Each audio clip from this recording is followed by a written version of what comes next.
తెలంగాణలో కాంగ్రెస్ అధికారం చేపట్టి 20 నెలలు గడిచినా సీఎంగా కొనసాగుతున్న రేవంత్ పై మొదటి నుంచి అధిష్టానం ఓ కన్నేసి ఉంచిందన్న టాక్ నడుస్తోంది.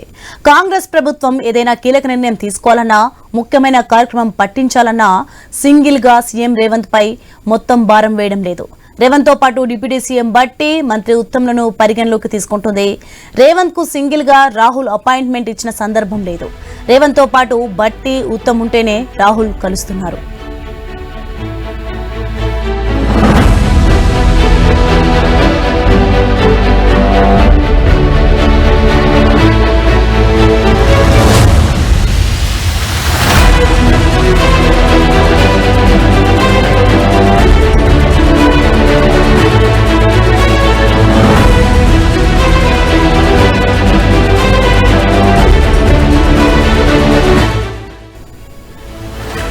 ఢిల్లీలో తాజాగా జరిగిన కులగణన సర్వే ప్రెజెంటేషన్ లోనూ బట్టి, ఉత్తమ్ కీలక పాత్ర పోషించారు. ఖర్గే, రాహుల్ ప్రసంగాలలో పదే పదే రేవంత్ తో పాటు బట్టి, ఉత్తమ్ల పేర్లు ప్రస్తావనకు వచ్చింది. అంతా కలిసి కులగణను సక్సెస్ చేశారంటూ కితాబిచ్చారు రాహుల్. తెలంగాణలో రేవంత్ ఒక్కరే కాదు, బట్టి, ఉత్తమ్ కూడా ఉన్నారంటూ సిగ్నల్స్ ఇస్తున్నట్టు కనిపిస్తోంది. సర్వే క్రెడిట్ అంతా ఒక్క రేవంత్ కే ఇవ్వకుండా టీం కృషి వల్లనే అది సాధ్యమైందంటూ కితాబు ఇవ్వడం చర్చగా మారింది. ఇప్పుడే కాదు, కాంగ్రెస్ అధికారంలోకి వచ్చినప్పటి నుంచి రేవంత్ తో పాటు ఉత్తమ్, బట్టిలకు పిలుపు వస్తుంది. ఢిల్లీకి వెళ్లాలన్నా ముగ్గురు ఒక్కసారి వెళ్లకున్నా ఒకరు ముందుగా వెళ్లడమో మరొకరు తర్వాత రావడమో జరుగుతుంది.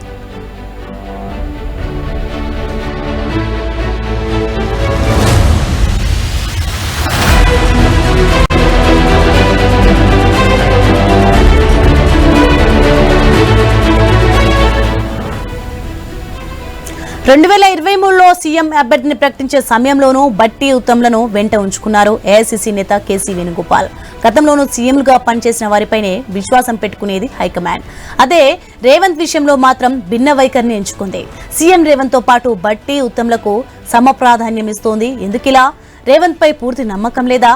తెలంగాణలో ట్రయాంగిల్ పాలన సాగుతుందా? ఇంతకు తెలంగాణ కాంగ్రెస్ పాలనలో ఏం జరుగుతోంది అన్నదే కాంగ్రెస్ లో జరుగుతున్న కీలక చర్చ.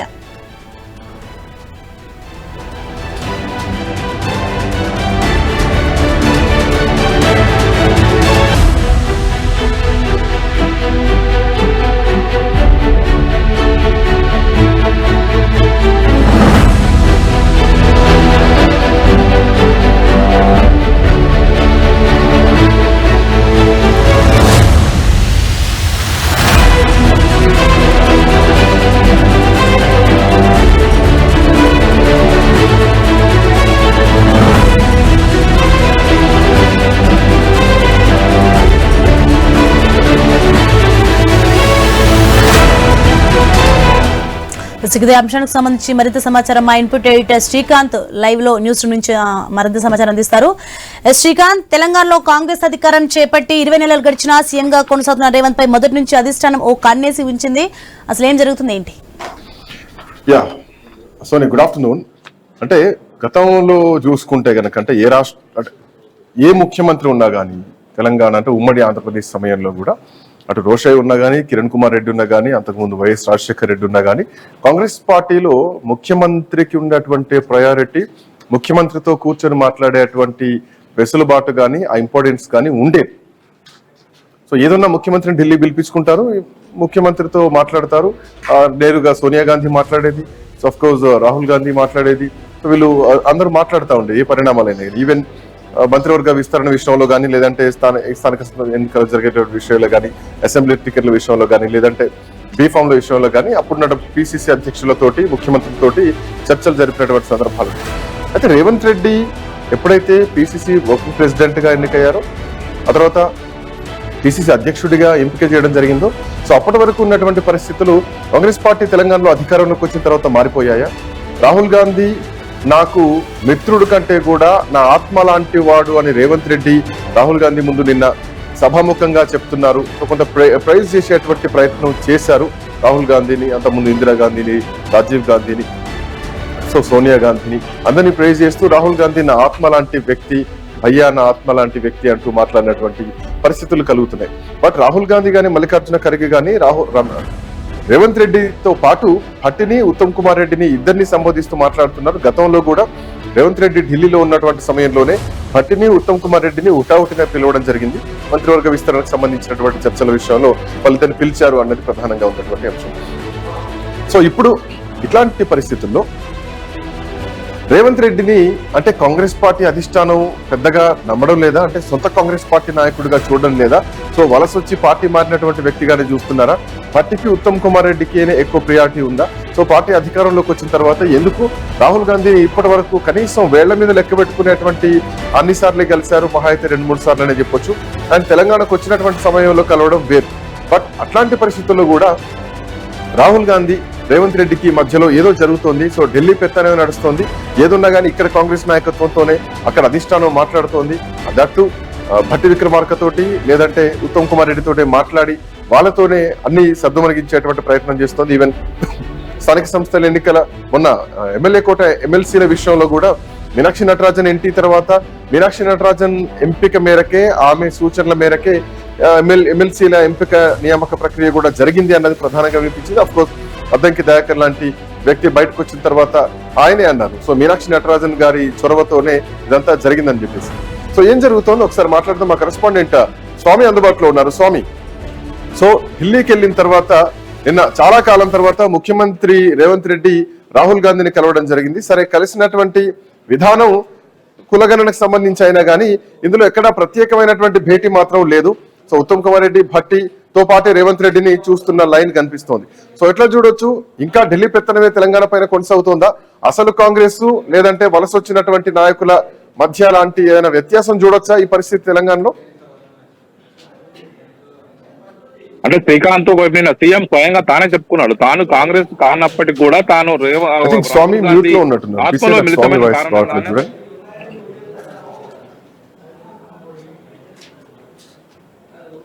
Yeah Swami, please continue.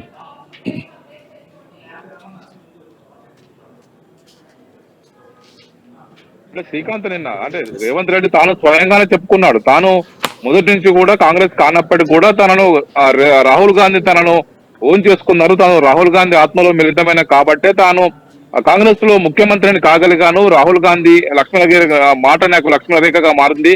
ఆయన చెప్పిన ప్రతి మాటను తూచ తప్పకుండా చేసి తీరుతానని చెప్పేసి కూడా నిన్న ఢిల్లీ ఇందిరాభవన్ లో కులగణనపై ఆయన ఇచ్చినటువంటి ప్రజెంటేషన్ సందర్భంగా తానే స్వయంగా చెప్పుకున్నారు.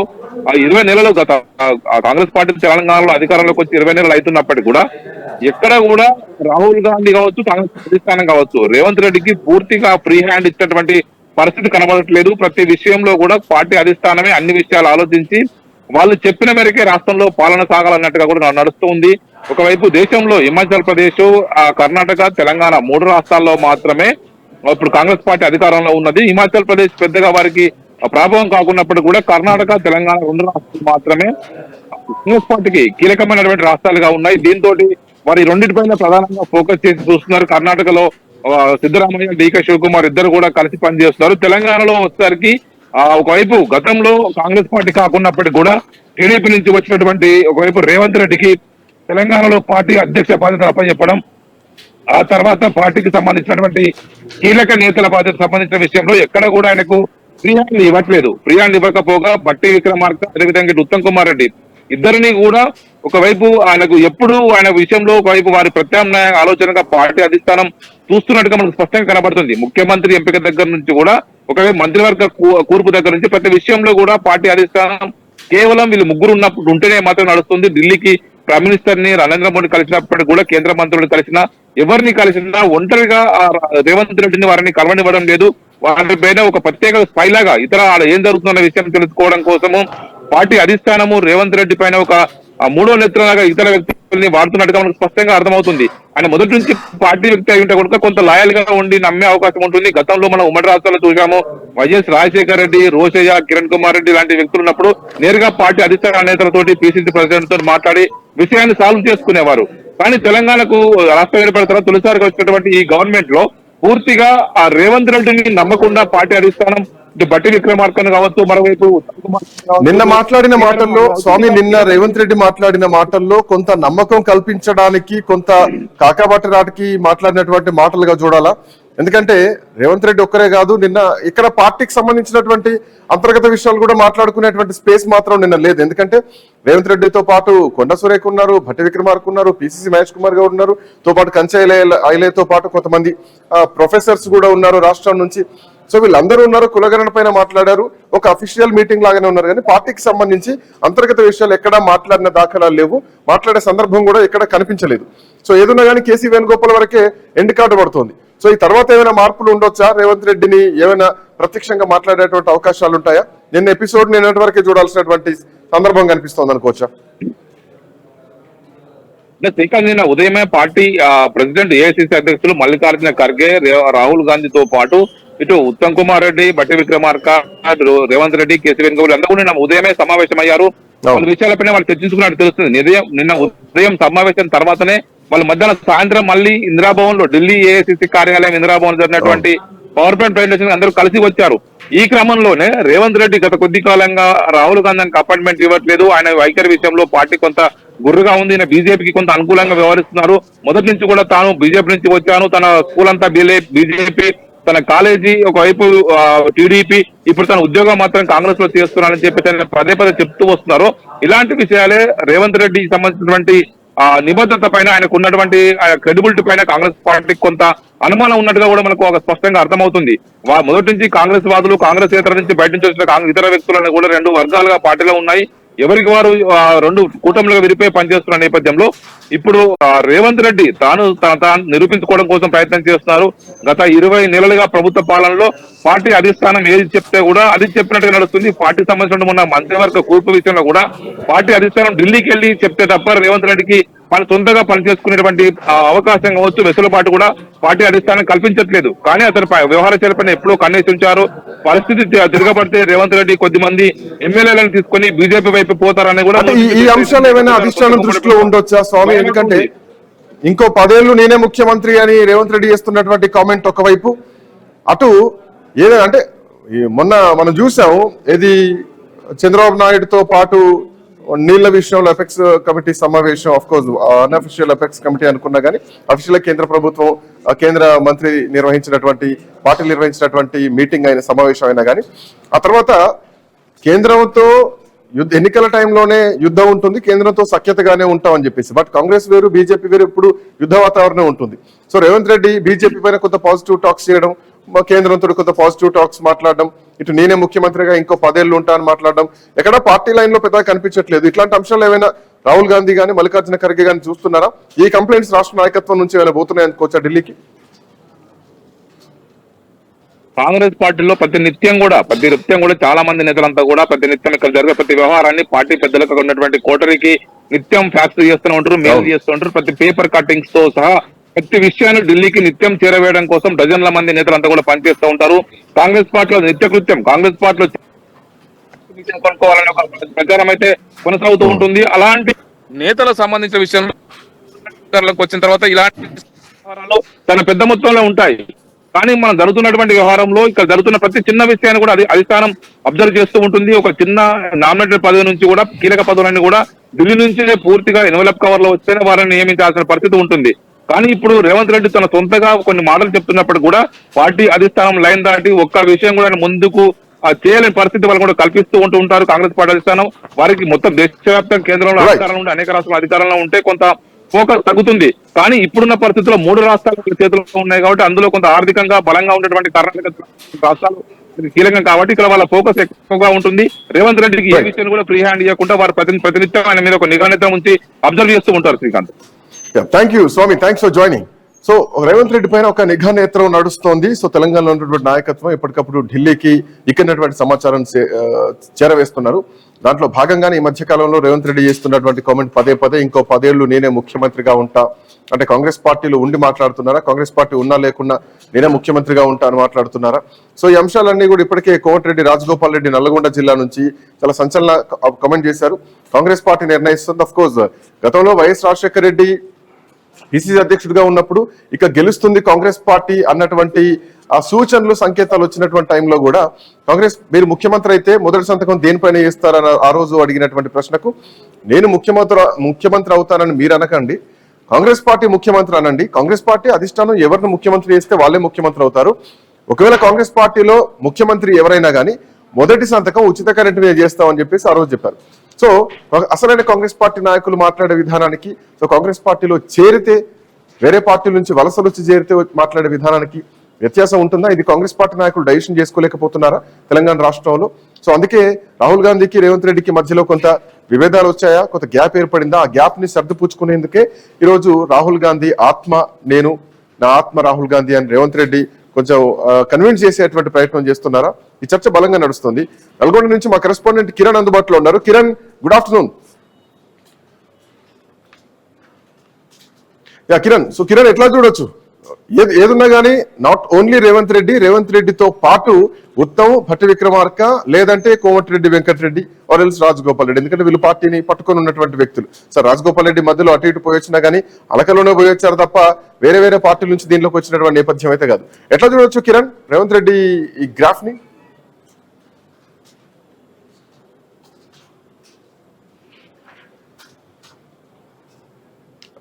కిరణ్ ప్లీజ్ అన్మ్యూట్ మ్యూట్ లో ఉన్నట్టున్నారు, ప్లీజ్ అన్మ్యూట్.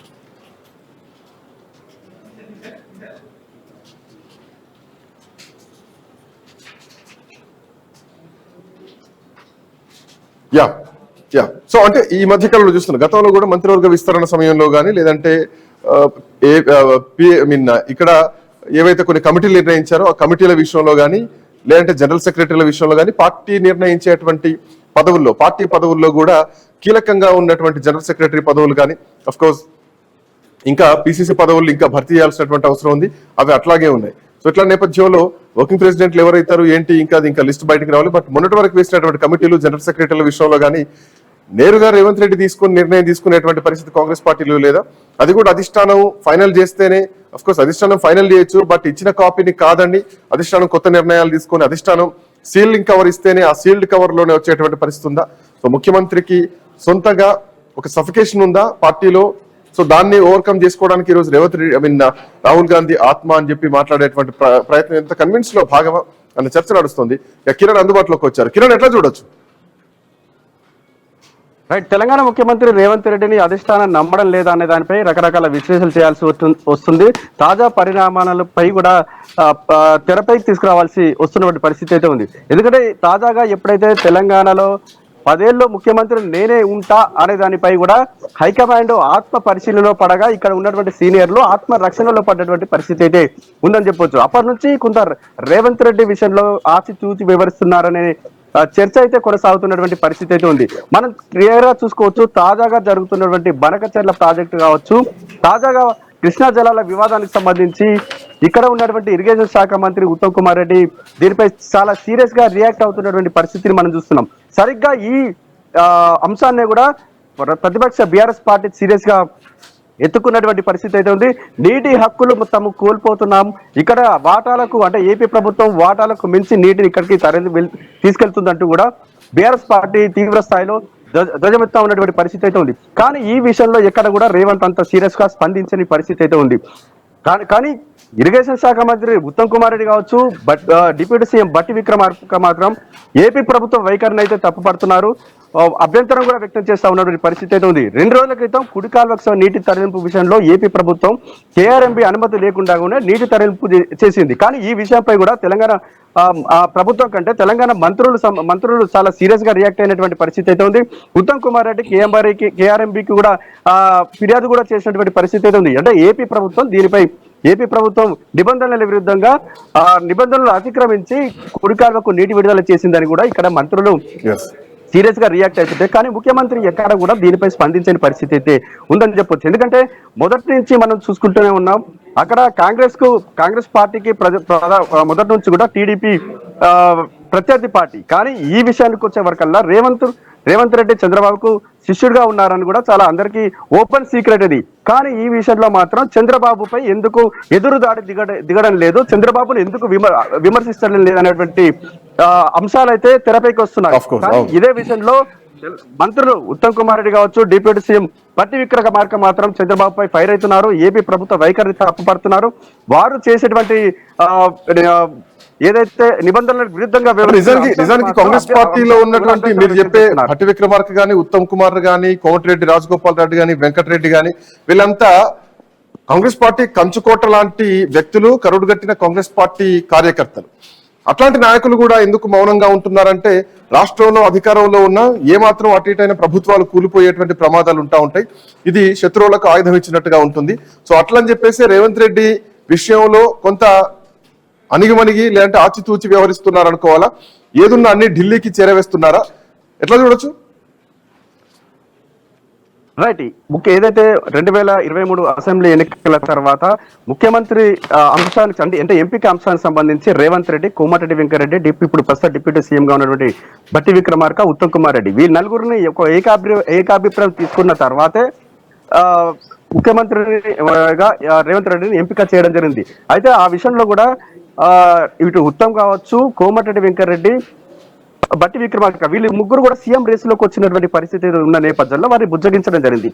కానీ ఇప్పుడు జరుగుతున్నటువంటి అంశాలకు సంబంధించి బనక్ జరగల ప్రాజెక్టు సంబంధించి కావచ్చు, అదేవిధంగా ఇటు కృష్ణా జలాల నీటి తరలింపు విషయానికి సంబంధించి కావచ్చు, ఈ ముగ్గురు మంత్రులు ఎప్పటికప్పుడు హైకమాండ్ కు చేరవేస్తున్నటువంటి పరిస్థితి అయితే ఉందని చెప్పొచ్చు. ఎందుకంటే ఇక్కడ తెలంగాణ జరుగుతున్నటువంటి అన్యాయానికి సంబంధించి ఏదైతే అంశాలు ఉన్నాయో అంశాలను మొత్తం కూడా ఇటు అధిష్టానానికి తెలియజేస్తున్న నేపథ్యంలో ప్రతి అంశంలో నిర్ణయాలు తీసుకునేటువంటి ప్రతి అంశంలో ఈ ముగ్గురికి పాత్ర చాలా కీలకంగా మారుతున్నటువంటి పరిస్థితి అయితే ఉందని చెప్పొచ్చు. ఉదాహరణకు 6 గ్యారెంటీలకు సంబంధించి కావచ్చు, అంటే కిరణ్ ఇక్కడ ఢిల్లీ అధిష్టానం అసంతృప్తి 20 నెలలు అయిపోయింది, ఇంకా 2 సంవత్సరాలు కాబోస్తుంది ప్రభుత్వం వచ్చి. రేవంత్ రెడ్డికి అపాయింట్మెంట్లు దొరకట్లేదు, కేంద్ర మంత్రులు కలవడానికి అపాయింట్మెంట్లు దొరుకుతున్నాయి, సొంత కాంగ్రెస్ పార్టీ అధిష్టానానికి కలవడానికి అపాయింట్మెంట్ దొరకట్లేదు. అంటే జనరల్ చెప్పాలంటే కాంగ్రెస్ పార్టీ ఉన్నదే 3 రాష్ట్రాల్లో. సో 3 రాష్ట్రాల్లో ఉన్నటువంటి అధిష్టానానికి అంత బిజీ ఏ ఉంటది అన్నటువంటి ప్రశ్నలు ఒకటైతే కనుక మిగతా వాళ్ళకి అపాయింట్మెంట్స్ దొరుకుతాయి, ఉత్తమ్ కుమార్ రెడ్డికి అపాయింట్మెంట్ దొరుకుతుంది, ఇంకెవరికైనా దొరుకుతుంది, రేవంత్ రెడ్డికి మాత్రమే ఎందుకు అపాయింట్మెంట్ దొరకట్లేదు అన్న ప్రశ్నకు సమాధానంగా ఏం చూడొచ్చు? ఇక నుంచి ఏమైనా చేంజెస్ ఉంటాయనుకోవచ్చా? లేదంటే ముఖ్యమంత్రి నేనే అని చెప్పేసి మాట్లాడుతున్నటువంటి పరిస్థితి, పార్టీ లైన్ దాటి వెళ్తున్నారు, ఇట్లాంటి అంశాలన్నింటినీ ఏమైనా మనం ఇక్కడ పరిగణలోకి తీసుకోవచ్చా? ఇక్కడ మనం కీలకమైనటువంటి అంశాలు చర్చకు తీసుకురావాల్సిన అవసరం కూడా ఉంది. ఎందుకంటే 6 గ్యారెంటీలు అంటే 20 నెలలు దాటింది. 6 గ్యారెంటీలకు సంబంధించి 420 హామీలకు సంబంధించి కాంగ్రెస్ ప్రభుత్వం పూర్తిగా ఫెయిల్ అయిందని కూడా ప్రజల్లో వినిపిస్తున్నటువంటి మాట. ఆ నేపథ్యంలోనే ఇప్పుడు ఉత్తమ్ కుమార్ రెడ్డి ఒక చక్కటి పథకాన్ని తీసుకొచ్చారు. ఏదైతే సన్నబియ్యం పథకం సంబంధించి కొంత ప్రజలు అయితే సంతృప్తితో ఉన్నటువంటి పరిస్థితి అయితే ఉంది. కానీ ఈ అంటే ఈ అంశం అయితే వ్యతిరేకతను కొంత తగ్గిస్తూ ఉన్నటువంటి పరిస్థితి అయితే ఉంది. అంటే రేవంత్ రెడ్డి ఎప్పుడు కూడా సీనియర్ల అభిప్రాయం తీసుకోకుండా కూడా ఏకపక్షంగా వ్యవహరిస్తున్నారని కూడా హైకమాండ్ కు కూడా ఫిర్యాదులు వెళ్ళినటువంటి నేపథ్యంలో తాజాగా జరుగుతున్నటువంటి అంశాలు రేవంత్ రెడ్డిపై నమ్మకం కోల్పోయేలా చేస్తుందని కూడా మనకు స్పష్టంగా అర్థమవుతుంది. కేవలం రేవంత్ రెడ్డి ప్రత్యర్థి పార్టీలను, నేతలను టార్గెట్ చేయడం తప్ప ఇక్కడ తెలంగాణ సంబంధించిన అభివృద్ధి ఎలా చేయాలనేటువంటి వాటిలో రేవంత్ రెడ్డి చాలా విఫలమైనటువంటి పరిస్థితి. ఇంకొక అంశాన్ని కూడా ఇక్కడ దృష్టిలో పెట్టుకుందాం, ఒకసారి పరిగణలోకి తీసుకుందాం. కీలకమైనటువంటి మొన్న 3 మంత్రులు వస్తే 3 మంత్రులకి కీలకమైన శాఖలు వస్తాయి అంటే ఆ ముగ్గురు కూడా ఈవెన్ అడ్లూరి శ్రీయర్ విషయంలో ఉన్నాం, అడ్లూరి విషయంలో అట్లే కనిపిస్తోంది. ఆయన ఏమంటున్నారు, ఏదో అసంతృప్తిగా ఉన్నటువంటి శాఖలు మాకు ఇచ్చారన్నటువంటి వాదన ఒకటి తెరపైకి వినిపిస్తుంటే కనుక కీలకమైన శాఖలు ఇంకా ముఖ్యమంత్రి దగ్గరే ఎందుకున్నాయి? సో హోంమంత్రిత్వ శాఖకు అంత అనుభవం గల అంత స్థాయి వ్యక్తులు లేరా? Municipal urban and municipal development శాఖకు అంత అనుభవం అంతటి నైపుణ్యటువంటి వాళ్ళు లేరా? విద్యాశాఖకు అంత నైపుణ్యం అంత అనుభవం ఉన్నటువంటి వాళ్ళు లేరా? ఈ శాఖలు ఆయన దగ్గరే పెట్టుకున్నారు, మంత్రివర్గ విస్తరణ పూర్తి స్థాయిలో జరగట్లేదు. సో వీటితోనే కొంత అసంతృప్తి కనిపిస్తోందా? కోమటిరెడ్డి రాజగోపాల్ రెడ్డి చేస్తున్నటువంటి కామెంట్స్ వెనక హోంమంత్రిత్వ శాఖకు సంబంధించినటువంటి ఆరోపణలను ఏమైనా ఎక్స్పెక్ట్ చేయవచ్చా? ఈ కంప్లైంట్స్ అనే అధిష్టానాన్ని పోతున్నాయా? ముఖ్యమంత్రి దగ్గర పెట్టుకున్నారని అధిష్టానం కూడా ఇప్పుడున్నటువంటి పరిస్థితుల్లో ఏమాత్రం రేవంత్ రెడ్డిని తప్పించినా గానీ ఖచ్చితంగా రాష్ట్రంలో ప్రభుత్వం కూలిపోయేటువంటి ప్రమాదం ఉంది. కాబట్టి రాహుల్ గాంధీ కూడా అపాయింట్మెంట్ ఇవ్వకుండా కేవలం ఈ నాయకులతోటి కాంగ్రెస్ పార్టీ ఉత్తమ్ కుమార్ రెడ్డి, భట్టితోటి మాత్రమే సంప్రదింపులు చేస్తున్నారా? అట్లానే చూడొచ్చా? రైట్, మీరు అన్నట్టు ప్రతి అంశం సంబంధించి ఇక్కడ ఉన్నటువంటి సీనియర్ మంత్రులు కావచ్చు, ప్రతి అంశాన్ని కూడా రాహుల్ గాంధీకి చేరవేస్తున్నట్టు కూడా తెలుస్తోంది. ఎందుకంటే 20 నెలల పాలనలోనే ప్రజల నుంచి తీవ్రంగా వ్యతిరేకత వస్తున్నటువంటి పరిస్థితి అయితే ఉంది. 6 గ్యారంటీలు అమలు ఉన్న పరిస్థితి అయితే ఉంది. ఇటు మంత్రి పదవి విషయంలో సీనియర్లు రేవంత్ వైఖరిపై కూడా చాలా అసంతృప్తి ఉన్నటువంటి పరిస్థితి అయితే ఉందని చెప్పొచ్చు. ఇక 3 మంత్రి పదవులు ఉన్నాయి కాబట్టి కీలక శాఖలకు సంబంధించినటువంటి ఆ మంత్రి పదవుల విషయంలో కూడా ఇక్కడ సీనియర్ మంత్రులు చర్చకు తీసుకొస్తున్నటువంటి పరిస్థితి అయితే ఇక్కడ ఉందని చెప్పొచ్చు. ఇటు కోమటిరెడ్డి రాజగోపాల్ రెడ్డి తాజా వ్యాఖ్యలను కూడా రేవంత్ రెడ్డి నేనే ముఖ్యమంత్రి, 10 ఏళ్లు నేనే ముఖ్యమంత్రిగా ఉంటాను అని చెప్పినటువంటి ఆ వ్యాఖ్యలపై కూడా తాజాగా సీనియర్ నాయకులు కోమటిరెడ్డి రాజగోపాల్ రెడ్డి అభ్యంతరం వ్యక్తం చేశారు. నిజంగా ఈ వ్యాఖ్యలు కోమటిరెడ్డి రాజగోపాల్ రెడ్డి నోటి వెంటే వచ్చాయా, లేకుంటే ఆయన వెనుక సీనియర్ మంత్రులు ఉండి కోమటిరెడ్డి రాజగోపాల్ రెడ్డితో అనిపించారా అనేటువంటి ఒక చర్చ కూడా జరుగుతున్నటువంటి పరిస్థితి అయితే ఉంది. మొత్తానికైతే జరుగుతున్నటువంటి పరిణామాలు చూసుకుంటే రేవంత్ వర్సెస్ సీనియర్ నాయకులు అన్నట్టుగా కూడా కొనసాగుతుంది. రేవంత్ పై ఆల్రెడీ కోమటిరెడ్డి రాజగోపాల్ రెడ్డి రేవంత్ పై ఎదురు దాడికి దిగారని కూడా మనకు తాజా కామెంట్స్ చూస్తుంటే స్పష్టంగా తెలుస్తా ఉంది. ముందు ఇంకా ఎంతమంది కోమటిరెడ్డి రాజగోపాల్ రెడ్డి బయటకు వస్తారనేటువంటి చర్చ కూడా కొనసాగుతుంది. మొత్తానికైతే సీనియర్ మంత్రులు ఎప్పటికప్పుడు ఇక్కడ జరుగుతున్నటువంటి అంశాలను హైకమాండ్ కు చేరవేస్తున్నటువంటి నేపథ్యంలో రేవంత్ రెడ్డిని మాత్రం అధిష్టానం ఏ మాత్రం నమ్మడం లేదని కూడా మనకు స్పష్టంగా అర్థమవుతుంది. మీ మాటలు బట్టి చూస్తే ఢిల్లీ పెత్తనం తెలంగాణ పైన నడుస్తోంది. ముఖ్యమంత్రిని ఎక్కడ నమ్మేటువంటి పరిస్థితి కనిపించట్లేదు. అందుకే కోమటిరెడ్డి రాజగోపాల్ రెడ్డి అసహనం గానీ, ఆయన ఇస్తున్నటువంటి కామెంట్స్ గానీ, ముఖ్యమంత్రి వెళ్తున్నటువంటి విధానం గానీ, ఆయన చేస్తున్నటువంటి 10 ఏళ్ల ముఖ్యమంత్రి కామెంట్ గానీ, ఆయన దగ్గర ఉన్నటువంటి మంత్రిత్వ శాఖలు గానీ, ఇవన్నీ చాలా చర్చలోకి వస్తున్నాయి. వీటన్నిటిని దృష్టిలో పెట్టుకుని అధిష్టానం ఈ రోజు ఇట్లా నిర్ణయాలు ఉంటుంది. రేవంత్ రెడ్డిని అలా పక్కన పెట్టి మిగతా మంత్రులతోటి నడిపిస్తున్నారా ఒక షాడో లాగా అన్నది మాత్రం ప్రధానంగా వినిపిస్తున్నటువంటి ఆరోపణ. చూద్దాం ఎట్లాంటి పరిస్థితులు ఉండబోతున్నాయో. మళ్ళీ రేవంత్ రెడ్డి హైదరాబాద్ వచ్చిన తర్వాత నెక్స్ట్ టైం అపాయింట్మెంట్స్ దొరుకుతాయా లేదా, ఎట్లా ఉండబోతుంది అనేది చూద్దాం. That's all for now. Next updates continue. Thank you for watching guys.